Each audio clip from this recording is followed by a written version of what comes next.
In 2006, my guest today lost a 4-year battle with cancer. She fell into a coma, was initially given just hours to live, and actually passed away. What followed is actually kind of miraculous. It's something she's been talking about for a long time. She tells the story of, it's called her near-death experience, but it's kind of more than that. It's tales from the other side. So this week, I'm speaking to the amazing Anita Moorjani.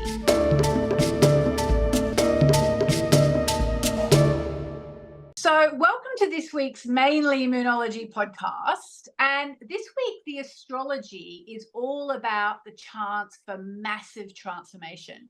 And so it's actually very fitting that my guest this week is someone who has literally done the Pluto thing, because it's Jupiter Pluto is causing this massive change opportunity. And Pluto is actually also very strongly associated with the life, death, and rebirth cycle. And Anita Moorjani, my fellow Hay House author, who's on the show this week with me, actually has been to the other side and come back. So welcome to the show, Anita. Thank you so much for having me on, Yasmin. It's so great to connect with you again. And we've actually known each other for years. We have, and I can't let an interview go past without mentioning, I always think that I more or less discovered Anita, because I did discover her on the internet and I read her story. And it was just so amazing. It's about when she died and went to the other side and came back, and what she saw on the other side. And the thing that always fascinated me the most at the time, and it still really does, is that Anita, it's not what we're talking about today though, but Anita, what she saw was that our lives are basically like a movie that comes out of I imagine it to be our pineal gland. I don't know if you actually said that, but I always imagine that the pineal gland is the projector and that we are creating our movie of our lives with our thoughts, with our expectations and so on. Is that a fair representation of what you said?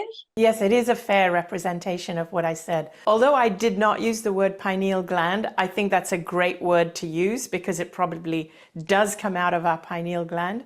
And I did realize at that point when I was on the other side, when my soul had left my body and I was aware that my physical body was lying there on that hospital bed. It was lifeless. It was just lying there limp. And I was aware of how all my thoughts and decisions and choices throughout my life had led to me being at that point, lying in that hospital bed, dying. Essentially, what happened was that Anita became ill with cancer and had grown up in a very multicultural way in Southeast Asia. Is that correct? Yes, in Hong Kong, yes. But had always had a terrible fear of cancer and had actually lived her life sort of doing things so as not to get cancer, correct? Yes, I was so focused on cancer. I was focused on not getting cancer, ordering all the supplements that were antioxidant, anti-cancer. And everything I did was to avoid cancer. Everything I ate was to avoid cancer. And I ended up getting cancer. And so you now interpret that as having created it yourself to an extent. Yes, because cancer was a huge focus of my life. I was also, my best friend got cancer and she was the same age as me. And I was with her all the time and feeling guilty that she was sick and I was well. My husband's brother-in-law, same age, also dealing with terminal cancer. So it was like I lived in this, I call it a marinade of cancer. And all the people in my community, they were not wellness focused. They were very focused on getting all the tests to check whether they had cancer. So it was really a very sickness focused kind of culture, I would say, that I was immersed in, but not a lot different than a lot of cultures, a big part of Western culture today when I look at the ads and the drug ads. But I know better now. I don't focus on that. I focus on wellness and joy and happiness now. Yeah. So Anita went to the other side, and you know, we're not gonna go into all that. You can read the book Dying to Be Me. It's an amazing, amazing book. And she wrote about it on the internet. I stumbled upon it. It blew my mind because I already knew that we were creating our own reality. But here was someone who'd been to the other side. You know, and just by the way, for people like me, I'm an ex-journalist, Anita. I don't know if you know that. But, you know, I'm like, okay, well, how do I know this is true? Anita has like signed certificates from her oncologist and so on that everything she said is true, that she died, she came back and all this. And, you know, I had a miraculous remission, I think, as well, didn't you? Yes. Yeah. So I actually got in touch with Anita and I was like, you should write for Hay House. Anyway, she did. So that's my little Anita Moorjani claim to fame here. But and it's an amazing story, and we are going to talk about what Anita learned on the other side, so to speak. But I wanted to put it in the context of the big astrology that's happening this week for people who are listening, who are, you know, maybe interested in the other side and also interested in astrology. So this week we have a harmonious alignment between the planet Jupiter, which is the big planet, and Pluto, which is the transformation planet. And it really does beg the question of, are you ready to transform your life? Where in your life do you need transformation? Are you stuck? Are you not willing to change? Are you willing to change? And I thought I would ask Anita, do you have any insights from your time on the other side? I will just say Anita left her body. She floated down the hallway. This is all in the book. She saw her brother talking to the doctor, asking, he'd flown in from somewhere else and was like, you know, what's happening? And I don't remember. I mean, I read the book many years ago now, but I still remember so much of it. And then she floated off into this other world and was away, and then came back, and here she is now on the Mainly Moonology podcast. So with the whole changes thing, the transformation, being willing to change, you know, and we talked about Pluto is the phoenix rising from the ashes as well. So now is a chance for a rebirth. Pluto's death, life, death, and rebirth. What did you learn about that kind of stuff over on the other side? And what was it like over there? Tell us, for those of us who would love to hear it without actually having to go through it.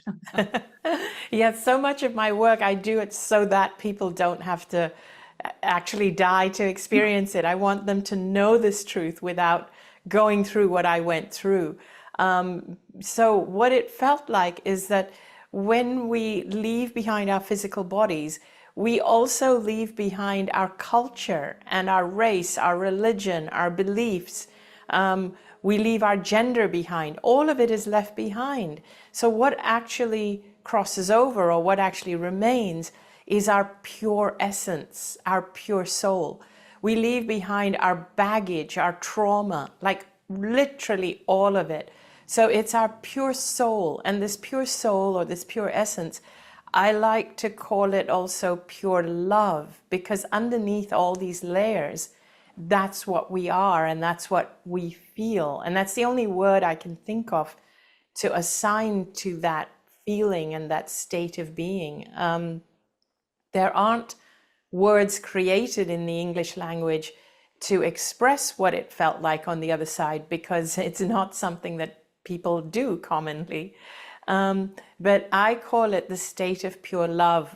We can even call it the state of heaven or the state of God, whatever we feel. But it is an incredible state where I felt connected to everybody around me, and I felt love for everyone, including the people who hurt me. I felt love for them because I could see the way in which what they did to me contributed to my growth. But not only that, I could see how their pain or their hurting me came from their own pain. So it's like a state of clarity where you just understand. And I understood how it was that my focus, not just on fear of cancer, but it was also a fear of being disliked, a fear of disapproval, had driven my life up to that point. So this is the simple version of the law of attraction, is that what we focus on is what grows. What we focus on is what we manifest. But here's the other piece that I realized, is that when you focus on something that brings you joy, when you focus on something beautiful, on something that you love, your energy expands. And it's in that expansion of your energy that you start to feel good. And when you start to feel good, it's from that space of feeling good and filled with energy and life force energy and feeling joy. That is what brings or unfolds your life, and you bring in what aligns to your state. It's how you feel. It's not just what you're focusing on, but it's what you're focusing on. How is it making you feel? And that's where I understood that everything I was focusing on was making me feel badly about myself. It was making me fear cancer. It was making me feel like the fear of disapproval makes me feel I'm not good enough. So really the question to ask is, how does it make me feel? And the other piece is that, you know, so many of us are really focused on our past dramas and our past baggage. And we feel so entrenched in them that we carry that baggage and that drama and that trauma into our future. And we have this assumption that our future is going to be more of what we've experienced in the past. But at any given moment, we can actually drop that baggage and see our future as a clean slate. That's what I realized, that we carry our future with us in our consciousness. It's not solid, it's not set in stone. We carry it with us as baggage, but we can choose to let go of that baggage and pick up something new and decide that our future is going to be different from our past, unless we love our past and we want to keep creating something similar. So for anyone who's listening to this, you know, and thinking, okay, I live in St. Louis, Missouri, and I want to go and live in Hollywood and write a film. What do they do with that information? Okay, so if that's your dream and your desire, hold on to it. But I am going to say that living in Hollywood is not as great as people cut it out to be. I would never live in downtown Hollywood. I live in Los Angeles, and I had this vision that Hollywood was really beautiful. But it's just streets with homeless people and trash and subway stations, and you know, it's like unless you live in Beverly Hills. The streets aren't paved with gold. Yes, the streets aren't paved with gold. So I will tell you that.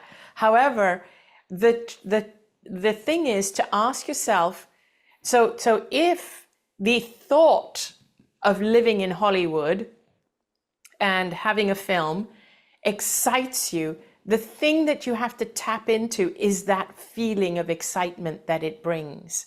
That is the elixir. That is the important piece, not the actual physical, whether Hollywood is paved in gold or not, but it's the feeling that the image in your mind brings to you. If you can hold on to that feeling, what will happen is you will be able to create a life that will match that feeling. And it may look different from your vision, but it is about the feeling, and what you will bring is something that might actually blow your mind in a way that you never imagined. And I'll give you an example. I never imagined I would be doing what I'm doing today, but I love what I'm doing. I love actually doing the interviews and flying around the world and doing the events I do and writing the books I do. I love it. But I never knew that I was this person who was capable of doing this. I could not even have imagined it. And if you asked me how to get from where I was then to where I am today, I would not have been able to figure it out. When I came back from the near-death experience, I had this feeling of euphoria. It was just euphoric. It was like I had cracked the code of life. It was that feeling, and not allowing people to take that feeling away from me. And that's the key. Because when you're living in this physical world, people tend to bring you down from that feeling. They're being protective and they love you, and they're like, oh, I don't want you to get disappointed. I don't want you to get hurt. So they're saying it from a place of love, but don't let people take it away. And I had to actually remove myself from my marinade, as I call it, and live somewhere else where I could hold on to this feeling for as long as possible, because I knew I couldn't go back to those old fear-based feelings, because that was what caused the cancer in the first place. And is that why you moved to the States? So the States came a little later. It was after Wayne Dyer discovered my story. And yes, a huge part of why I moved to the States. And I was very picky as to where I wanted to live. I don't live anywhere close to downtown LA. I live by the beach where I have nature and I have the ocean and beautiful neighbors I love the community. The new community I've built are also very much aligned with my thinking. And so it's important to surround yourself with people who are not going to take your dreams and your hopes and that feeling, that euphoric feeling, away from you. I'm surrounded by people who actually foster that feeling. And some people might say, oh, you live in a bubble, or you're delusional, or you live in the dream world and you have to get back to reality. But for me, this is my reality. And I see it panning out, and I wouldn't change it for anything. So in terms of Pluto shedding, you may have to shed the people around you if they are really negative. You may have to shed a job that you hate in order to do a job that you love. You may have to leave a relationship if it's toxic or abusive in order to become the person that you want to be. Is that the general vibe here? So I'm going to make it a little milder than that, because some people feel fear at that very idea. Yeah. You don't have to actually worry about leaving these things, leaving the relationship, leaving the country. You just have to tap into that feeling of euphoria and do what gives you that feeling, even if it means going for a walk in nature and locking yourself away from everything that you don't like, whether it's your job, relationship, whatever it is. But find that feeling and grow that feeling within you, and you will find that it will change you, and you will, and so this is what I do actually in my workshops, is I actually do journeys, deep journeys, to help people to have their own little mini near-death experience, so they can tap into that feeling of being aligned with the universe, being in touch with their soul, and actually finding that euphoria in, oh my God, this is why my soul came here. This is the meaning of life. This is why I'm here. It's more about tapping into the euphoria and letting the world, the parts of your life that are not working for you, organically fall away, as opposed to you consciously saying, this is negative, I'm walking away. Because some people, that can be fearful. So it's more like, no, you're not going to point out what's negative, because even a lot of the people who are not good for you are well-meaning people who love you. And it's hard to walk away. But what you will find when you tap into your euphoria is that they will kind of feel, either they will come with you. Many people I know from my past have come with me because they knew they couldn't pull me away. Then they see it working for me. Or they will just not be able to vibe at your level and will organically fall away from your life. All right. So I have questions. First of all, let us say, by the way, Anita mentioned to me before we started recording that talking about doing sort of like near-death experience simulations in your workshops, you have a workshop coming up very soon. So it's a good opportunity to mention that for people. Anyone who's in the States, it's a short plane ride away. It's at the Omega Center. Mid-June, June 14 to 16, I think, isn't it? I don't know if there'll still be tickets available by the time we go to air, but people can come and sort of start to get a taste of what you experienced. Is that right? What will you be doing there? Yes, so I will be taking people on like a mini near-death experience journey, and then I will be guiding them on this journey, and whether they are looking for their soul's purpose, or whether they are dealing with physical conditions and they want to ask their soul or their loved ones or their guides on the other side, like, what is it about this condition that I'm supposed to learn, and why do I have it? You can get the answers that you want to get. And I'll be giving people tools so that they can continue to have these journeys in their own time. Because we are always, like, our soul came here with an intention, and we are always guided by beings on the other side. But so many people say, I don't hear them and I don't feel guided. And that's because we pay too much attention to the loudest voices here in the three-dimensional, five-sensory physical world.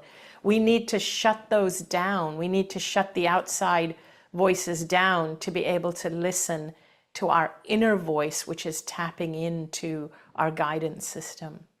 Okay, amazing. So, and that sounds brilliant. I would love to do that workshop. I can't make it, unfortunately, but it's June 14 to 16 at the Omega Centre, which I believe is on the East Coast, isn't it? Because I'm going to do something there next year. Oh yes, it's amazing out there. It's we're in nature, in the woods, and it is in upstate New York. So you would fly into an airport in New York, either JFK or LaGuardia, and then it's like a 2 to 3 hour car ride. Okay. I have more questions. So first of all, I just want to make a note. And maybe this is interesting to you. I don't dare ask you what you think about astrology, having been on the other side. But, you know, in astrology, with eclipses, we get 2 sets of eclipses every year. We can have up to 7 eclipses a year, but they're always come in pairs and 3s and 4s max. So eclipses, the way I interpret them, are that they will be challenging if you have drifted off the path that your soul incarnated with the intention of treading, so to speak. So if you came into this life intending to do X, but you've ended up doing P, and, you know, the eclipses come along and go whack, and they sort of can, like, shunt you back onto the path that you wanted, your soul intended to be on. And that's when they're much harder. Like, if you're on the right path, and there's no big shunting to be done and so on. But that is kind of supported, even though we're not talking about eclipses per se, but you're saying that we come into this life, that your experience on the other side has taught you that we come into this life with an intention, with a life path, and and it's a matter of not drifting too far off it. Yes, exactly. And I actually completely agree or believe you in what you're saying about the eclipses, because if you are following your life path, then you won't get shunted around. And so when people say that, oh, this eclipse is going to really affect you negatively, you might find it doesn't. And that's because you're already living, a wonderful, joyful life where you're aligned with your soul. Yeah. And also, you said you don't dare ask me about what I feel about astrology. So interestingly, a lady did my astrology chart. She worked my astrology chart, and she actually showed me that it aligns with the life that I've had. It actually showed that I would have a huge experience of some kind in around that time of early 2006, late 2005. Apparently, my planets were aligned in such a way that I would have something really dramatic happen to me. And she said, I also have the chart of someone that has a big public impact. And she said, it's very rare. Interesting. Yeah. I must do your chart one day. Okay. Yeah. Okay, that's good to know. I don't want to keep you here forever, but I do have 3 more questions that I'm going to try and fit in. So, one thing you said again, and what I love about this is the journalist in me, because I've read about all this stuff, but I know that Anita has been to the other side, and I just sense with every cell in my body that she knows what she's talking about. So just as the eclipses thing matches up with my astrological understanding, so too, I did read a book which I'd highly recommend to anyone called Ascending into Miracles by a woman called Jennifer Hoffman, who's actually French, but completely bilingual and lives in the States. Really worth reading if ever you want to. And she talks about she's the first person I heard ever say this, but you've just kind of said it. She said, if someone hurts you, if someone really treats you badly, you can reframe it by thinking of it as something that you needed to experience in order to grow. Now, going back to the eclipse thing, it's sort of like if you're going pretty much along the way you need to go and you're learning all the lessons you need to learn, then you probably don't need someone to be really horrible to you for you to get the message. But does that sort of tie up with what you're saying? And it sounds like soul contracts as well. Because I often say to people, and I'm interested to hear what you think, but I will say, well, try and think that that person, you and that person made an agreement before you incarnated here that you would teach each other this lesson. And probably the severity of it depends on how much we stick our heels in and refuse to learn. How does that match up with what you found on the other side? Yes, it does match up. Like one of the things I realized is that, for example, my dad was probably the person who hurt me the most in my lifetime. While he was alive, he was not a great dad. And I think I developed all my fears because of him, because I was always seeking his approval and it was never forthcoming. But when I was on the other side, all I felt from him was pure unconditional love, because he had passed. He had died 10 years prior to me having the near-death experience. So when I was on the other side, my essence, my soul, came face to face, if you will, even though we have no biology, with my dad's soul. And it's because we have no physical bodies and we communicate completely telepathically. I felt and knew everything he wanted me to know. And he wanted me to know that he loved me unconditionally, and his human conditioning had not allowed him to show it. It was his human conditioning that I had been dealing with in the physical life that had instilled all the fears in me, that had made me go on the path that I had gone. And so I understood that at our soul level, this is not who we are. When somebody hurts you, the person you're dealing with, that's not who they are. It's someone who's gone awry. It's somebody who's gone off their own soul's path completely. Or yeah, was he doing that so that you became who you became and therefore also had that possible. experience and now have changed literally probably millions of people's lives? That is also highly possible. Yes, yes. That is also a great way of looking at it. And what I actually also tell people, and I like that, I like what you just said, he did it, and I have thought about that as well. So yes, so thank you for that. We struggle sometimes with our relationships, and what I tend to tell people is that that's not who they are at their soul level. However, knowing that doesn't mean you have to put up with it and be a doormat and allow yourself to be abused by who that person has become. And so I usually tell people, like, while you maybe perhaps distance yourself from them because you can't deal with them and what they're doing with you, to you, you can, when you are on your own, go into sort of a meditative mode and visualize your soul communicating with their soul. And the more you can do that and visualize you saying what you want to say and need to say, and visualize them responding in the way that you wish they would respond.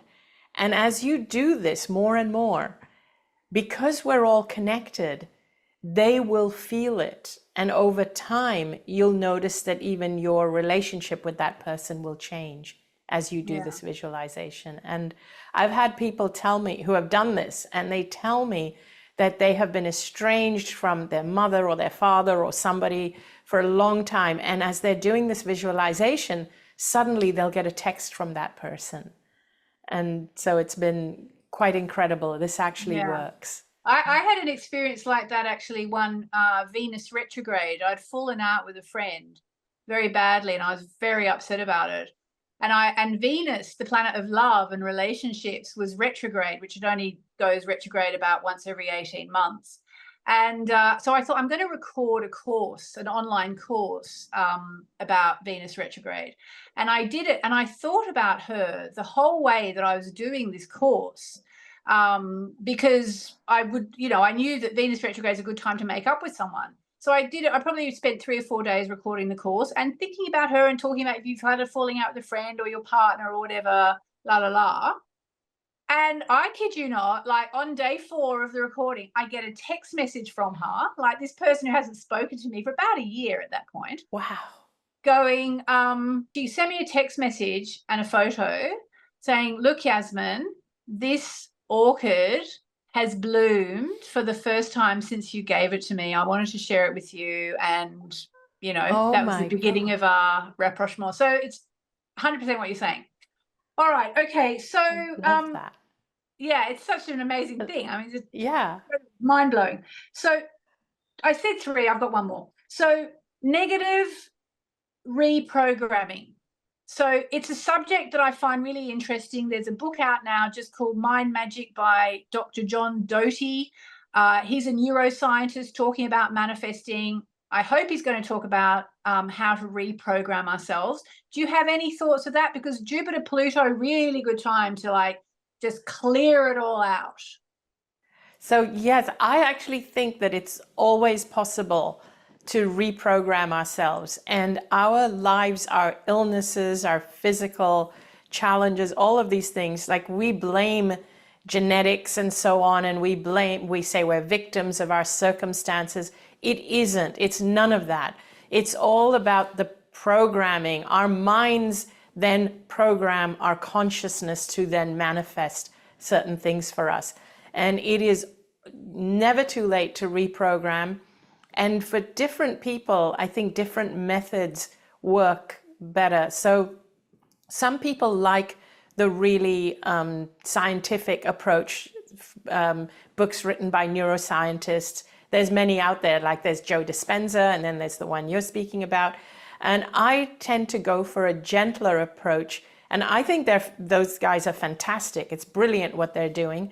But I like to go for a gentler approach, and it's the yin and the yang. So they have a yang approach, I have a yin approach, where I do it just through visualization, meditation, sitting out in nature, and exactly what we would do, like what we just talked about in terms of thinking and visualizing a relationship healed, and then you see it's happened. I would sending love.